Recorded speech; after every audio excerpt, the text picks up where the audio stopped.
So this is a message for the parents. Please make sure that you are speaking to your children about world events. Last night I was scrolling on social media and I happened to mention that my heart is breaking for Palestine.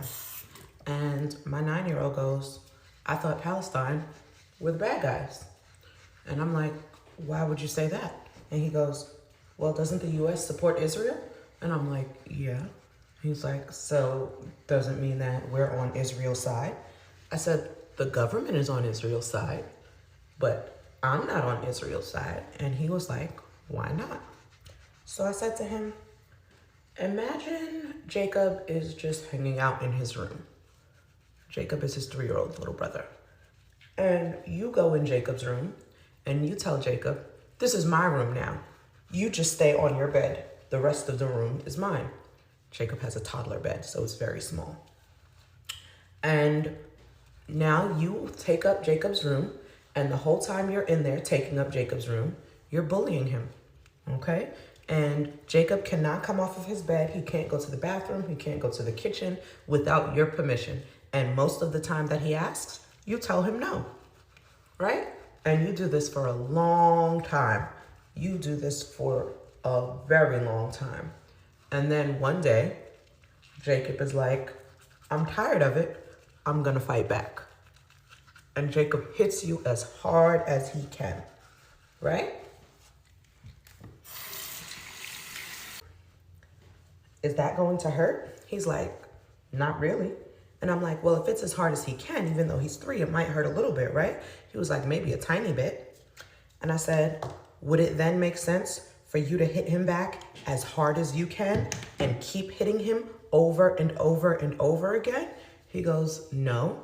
And I'm like, why not? He's like, because it's not fair, because I'm bigger than him and stronger than him. And I said, and that's exactly what's happening. Palestine was an independent nation, and then Israel came and they said, this is our holy land. We're taking it back. You can only stay in this little area. And in that little area, Israel controls everything that Palestine has. The water, the food, the electricity, everything. And he goes, that's not fair. I said, I know.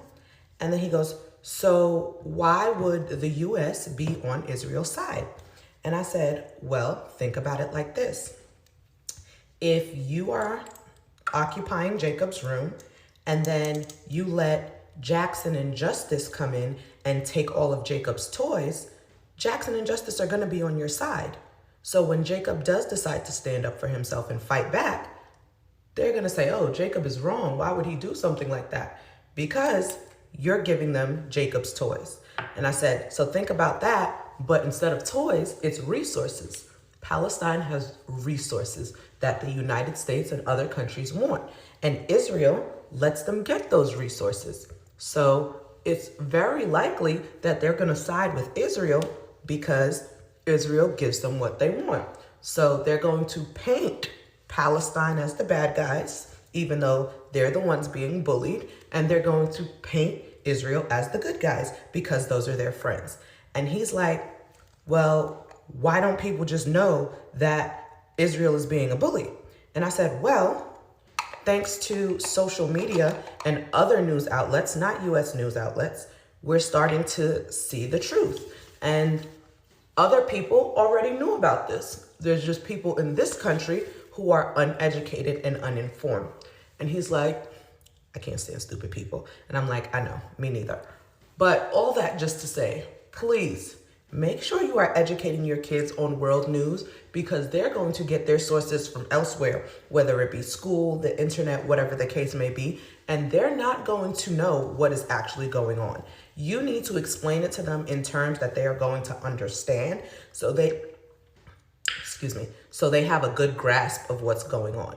We want our kids to be the future world leaders. We need them to understand how the world works and what's going on in it.